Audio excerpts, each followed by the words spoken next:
अस्सलामुअलैकुम दोस्तों, Islamic facts with AKC पर आपका खैर मकदम है। यहाँ आपको सुनने को मिलेंगे बेस्ट बयान, इल्मी डिबेट्स और इस्लामिक फैक्ट क्विज के साथ में नात और मनकबत, कुरान ट्रांसलेशन एक्सप्लेनेशन के साथ में और मुस्लिम जगत से जुड़ी हुई कुछ खबरें। तो हमारे चैनल को सब्सक्राइब करें, वीडियो को लाइक करें और बेल आइकन को क्लिक करना ना भूलें। आइए दोस्तों शुरू करते हैं इस वीडियो को। अस्सलामुअलैकुम दोस्तों, मैं हूं आपका दोस्त अब्दुल कादरी। दोस्तों, जैसा कि हम जानते हैं कि हमारे मुल्क की जो सरकार है वो यूनिफॉर्म सिविल कोड लाने वाली है और ये तमाम जो हिंदुस्तानी है उन पर लागू होने वाला है।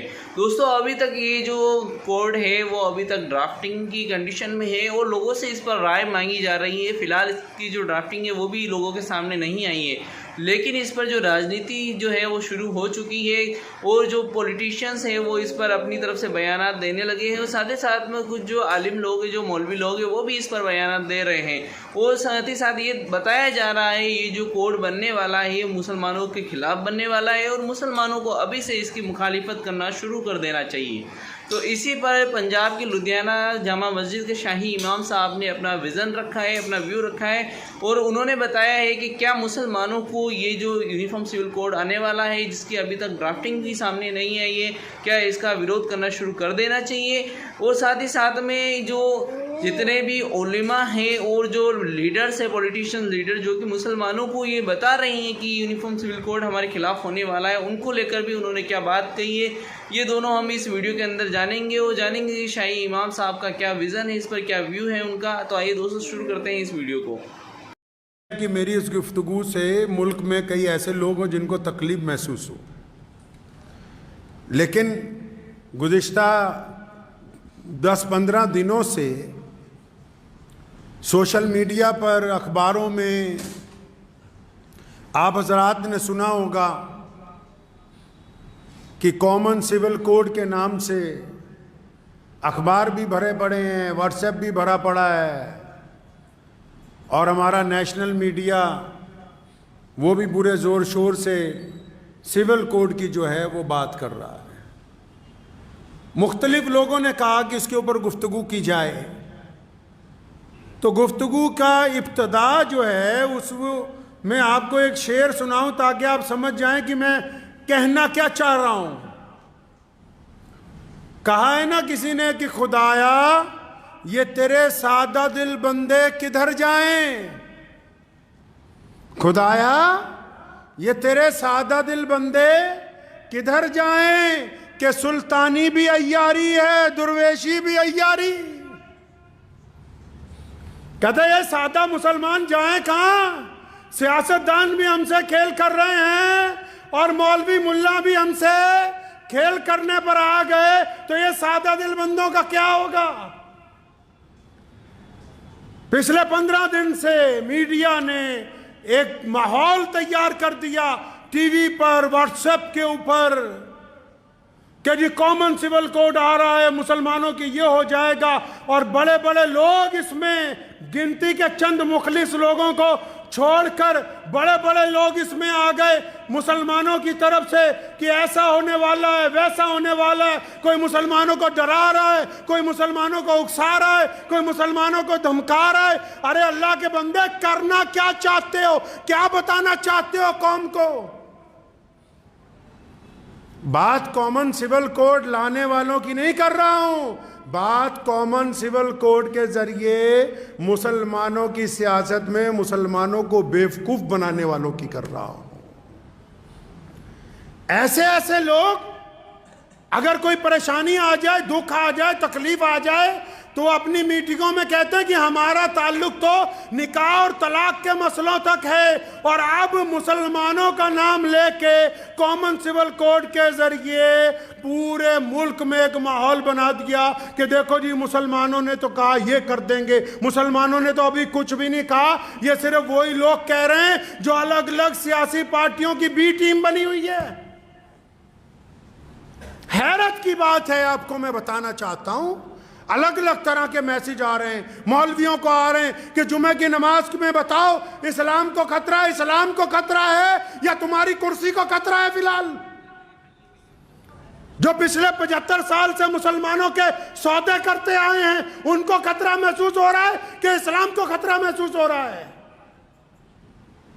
बहुत सारे लोग समझ रहे होंगे कि हम तो समझ रहे थे कि लुधियाना से पैगाम आएगा कि कॉमन सिविल कोड के खिलाफ सड़कों पर उतरो। अल्लाह के बंदे, जिस कानून का अभी तक ड्राफ्ट तैयार नहीं हुआ, ड्राफ्ट समझते हैं, जिस कानून का खाका नहीं बना, जिस कानून को तहरीरी तौर पर अभी पार्लियामेंट में लाया नहीं गया, जिस कानून की अभी रूपरेखा बनी नहीं है, आपने और आपके साथ मीडिया वालों ने मिलके पूरा हवा खड़ा कर दिया कि जी मुसलमानों के खिलाफ कॉमन सिविल कोड आएगा तो मुसलमानों का ये हो जाएगा, वो हो जाएगा। मैं मुसलमानों को कहना चाहता हूं कि जो लोग पोलराइजेशन की सियासत कर रहे हैं, मुसलमानों का नाम लेकर देश में बांटने की बात कर रहे हैं, ऐसे लीडरान के पीछे, ऐसे मौलवियों के पीछे चलने की कोई जरूरत नहीं। साथी वो होता है जो दुख का साथी हो, साथी वो नहीं होता जो सुख का साथी हो, जो दुख में कहें कि हम जानते नहीं, सुख में तो जब बारात निकलती है, बैंड बाजा बजता है, हर एक राहगीर खड़ा हो जाता है चंद लम्हे तमाशा देखने के लिए। कॉमन सिविल कोड है क्या, इस पे गुफ्तगू ही नहीं हुई, बड़े बड़े ऐलान आ रहे। हम कब कहते हैं कि हम शरीयत छोड़ देंगे? दुनिया की कोई ताकत नहीं है। कौन है जो आपको कह दे कि आप शरीयत छोड़ दें? कॉमन सिविल कोड है क्या, उसकी रूपरेखा क्या होगी, वो बनेगा कैसे? क्या वो सिर्फ मुसलमानों के लिए बनने जा रहा है? नहीं, वो इस मुल्क के 140 करोड़ लोगों के लिए बनना है।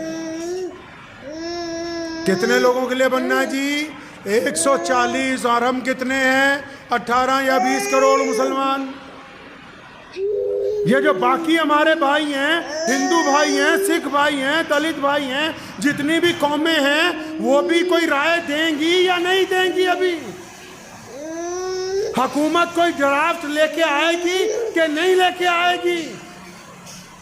जब हुकूमत ड्राफ्ट लेकर आएगी पार्लियामेंट में, उस ड्राफ्ट के आने के बाद ये तय होगा कि किस किस कौम के कौन कौन से रस्म, कौन कौन से रिवाज उस कानून के तहत आने वाले हैं। अभी जब तक वो ही नहीं आया, आपसे राय पूछी, आपसे लॉ कमीशन ने राय पूछी तो राय लिख के दिया। राय देने के लिए इतना बड़ा बवंडर खड़ा किया कि ऐसा लगने लगा कि पता नहीं मुसलमानों में और गैर मुस्लिमों में कोई लड़ाई तैयार है। ये पता ही नहीं कि सिविल कोड है क्या। मिसाल के तौर पर छोटी सी आपको मैं गुफ्तगू में समझाता चलूं बात। हालांकि बहुत सारे लोग जिनको ये तय ही नहीं हो पा रहा, सियासी लीडरान मौलवियान को भी, कि भाई हम कहना क्या चाहते हैं, करना क्या चाहते हैं। कभी कहते हैं मनु और आदम एक ही था, और अब जब कभी मनु वालों ने कोई बात कही तो कहते हैं हम तुम्हारी मानते नहीं। अल्लाह के बंदे, तुम बताना क्या चाहते हो मुसलमानों को, क्या समझाना चाहते हो? इस भोली भाली कौम का करना क्या चाहते हो? मकसद तो वाज़ेह करो। ईमानदार वो होता है, चाहे वो आलिम हो या सियासतदान हो, जो लोग किसी की पुश्तपनाही के ऊपर जाकर ये काम कर रहे हैं, अगर उनमें दम है तो बाहर आके कहें कि हम फलां सियासी पार्टी के साथ हैं। यह क्या बात हुई? तुम साथ भी सबके हो, मुखालिफ भी सबके हो, चाहते क्या हो, मुसलमानों के साथ करना क्या चाहते हो, इसमें उनसे गिला नहीं है। वो कहता है ना, तू इधर उधर की ना बात कर, ये बता कि काफिला क्यों लुटा, मुझे रहजनों से गिला नहीं, तेरी रहबरी का सवाल है। क्या बताना चाहते हो मुझे? कॉमन सिविल कोड, पहली बात तो समझ लीजिए कि एक मुल्क में एक ही कानून है। मुसलमान सिर्फ भारत में नहीं रहते, मुसलमान सिर्फ मक्के में नहीं रहते, मुसलमान सिर्फ अमेरिका में नहीं रहते, मुसलमान पूरी दुनिया में पाए जाते हैं, हर रंग और नस्ल में पाए जाते हैं। तो समझ लीजिए पहले तो कानून एक ही है। क्यों? थाना एक है, अदालत भी हर शहर में एक ही है। कोई जुर्म हो जाए, पंगा हो जाए, कोई अदालतें बटी हुई हैं, कोई थाने कचहरियां बटी हुई हैं कि यहाँ फलां बरादरी के लोग जाएंगे फलां के नहीं। इंडियन पैनल कोड एक ही है, तो अब ये कॉमन सिविल कोड क्या है? कॉमन सिविल कोड बोलते हैं, सिविल का मतलब आम लोगों की जो बरादरियां हैं, बरादरियों में जो रस्म व रवाज हैं, उनके ऊपर एक एडवाइजरी के कानून को लेके आना है। मिसाल के तौर पर कोई बरादरी है या कोई मज़हब है, वो कहता है जी सिर के ऊपर टोपी पहन लो, जैसे हम कहते हैं सिर पे टोपी रखो नमाज के टाइम, रख लीजिए। अब अगर कोई नमाजी कहे तो मैं नहीं रखता, एडवाइस है कि रख लो, नहीं रखते तो कोई धक्केशाही नहीं है। कॉमन सिविल कोड में अगर ये आ गया कि इद्दत गुजारने की इजाज़त नहीं देती सरकार, लेकिन जिस बेटी ने इद्दत गुजारनी है, जब वो खुद कहती कि मैं अल्लाह और उसके रसूल के हुक्म में आके इद्दत गुजारूंगी, तो उसके साथ ज़बरदस्ती नहीं है। 3 तलाक का कानून आया, मान लिया कि पार्लियामेंट में पास हो गया, 3 तलाक अगर किसी घर में हो गई, अगर मियाँ बीवी दोनों शरीयत के पाबंद हैं, वो कहते हैं कि हमसे गलती हो गई, हम शरीयत के पाबंद हैं, तो उनको कौन छेड़ सकता है? अगर इन दोनों में से कोई शरीयत का पाबंद नहीं है, तो बीवी को इख्तियार है वो जाके वहाँ मुकदमा कर दे, क्योंकि पार्लियामेंट में कानून बना दिया गया 3 तलाक का। जो सिविल कानून होते हैं वो इख्तियारी होते हैं, कि वो इख्तियार किए जाएंगे या इख्तियार नहीं किए जाएंगे। लेकिन यहाँ मसला ये है कि कानून अभी आया नहीं, कानून का ड्राफ्ट अभी पार्लियामेंट में नहीं आया, कानून का भी रूपरेखा तैयार नहीं हुई, मीडिया वालों ने उसका बवाल बनाया, हमने उनका साथ देना शुरू कर दिया। आप तो खुद कहते थे कि उन लोगों का साथ न बनो, उनके हिस्सेदार न बनो जो मुल्क में बांटने की बात करते हैं। ये क्या बात हुई कि सियासतदानों ने गेंद फेंकी और आप सारे के सारे उसके साथ खेलने लगे, और इतना बड़ा हुआ मुसलमानों के लिए सिर्फ खड़ा कर दिया कि कॉमन सिविल कोड आ रहा है, फलां तारीख तक राय दे दो, फलां तारीख तक फार्म भर दो। अगर फार्म नहीं भरेंगे तो क्या हम किराएदार हैं भाई? हमें निकाल देंगे कोई? किराए पे हैं? कौन सी राय देने जा रहे हो? अगर वाकई, मैं बड़े अदब से कहना चाहता हूँ, वाकई अगर मुसलमानों का लीडर बनना चाहते हैं जो लोग इस मुल्क में, जो बार बार दावे करते हैं कि हमारे पेट में मुसलमानों का बड़ा दर्द है, बड़ी हम तकलीफ़ महसूस करते हैं, हमें रात को नींद नहीं आती, तो मियाँ साहब कौम की क़यादत सिर्फ मस्जिद में बैठ के नहीं होगी। रसूलुल्लाह की सुन्नत है आला तरीन दीनी सियासत को अमल में लाना। अगर आप में वाकई कौम का दर्द है तो 2024 का इलेक्शन आ रहा है, अपने इलाके में जाइए, इलेक्शन लड़िए, मेंबर पार्लियामेंट बनिए, क्योंकि जो बाहर बैठ के आप प्रेस कॉन्फ्रेंस में बातें करते हैं वो सरकार तक सही तरह नहीं पहुंचती। जब आप पार्लियामेंट में बैठ के अपना दुख दर्द सुनाएंगे तो फिर सरकार भी सुनेगी, दुनिया भी सुनेगी, और उसको सुनाने का कोई फायदा भी होगा। तो मैं तो मुसलमानों से ये बस गुजारिश कर रहा हूं आज कि जब तक कॉमन सिविल कोड का ड्राफ्ट नहीं आ जाता, ड्राफ्ट, मेरा मकसद ये नहीं है कि नौज़ुबिल्लाह हम शरीयत को नहीं मानेंगे। शरीयत तो 1450 साल से चल रही है और क़यामत तक अल्लाह ने चाहा चलती रहनी है।